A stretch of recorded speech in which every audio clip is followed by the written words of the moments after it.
Styles, and I decided to do a review of the Bulb website for use of ePortfolios. As you can see, I'm using the ePortfolio, the Bulb website, to actually do my presentation. But let's first talk about the uses of the Bulb ePortfolio website. It is web-based technology, so teachers or students or anyone can use this to create ePortfolios. Teachers can use it to share content and assignments with students, and then students can upload their assignments and make comments on pages as like a discussion format. And that's probably how I would use it, is that I would have the content and the students would be able to upload any assignments, lab reports, stuff like that, where we can start a discussion on like their findings or anything like that.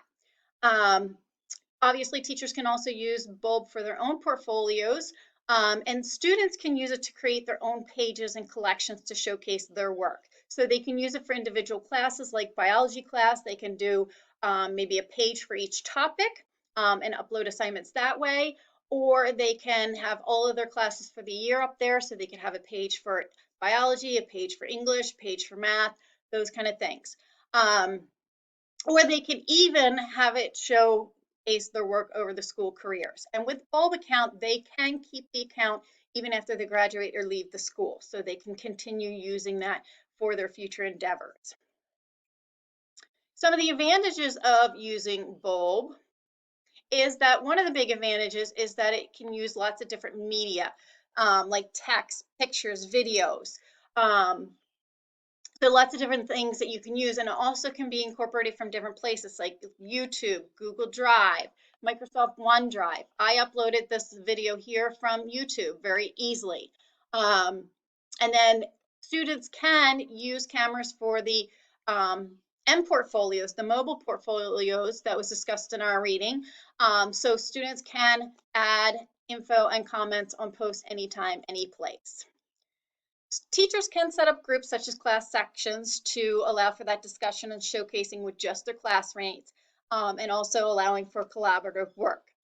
There are different publishing options to allow for flexible privacy, so you can open it up to anyone, or open it up just to people in the school or to a specific group, so just the class.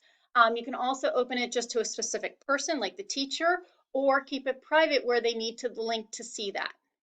The comments allow for that class discussion, allows for not only self-reflection, but also teacher and peer evaluations. So the self-comments promotes that self-assessment and self-understanding that we talked about in our reading, while the teacher and peer evaluations can provide feedback to improve learning.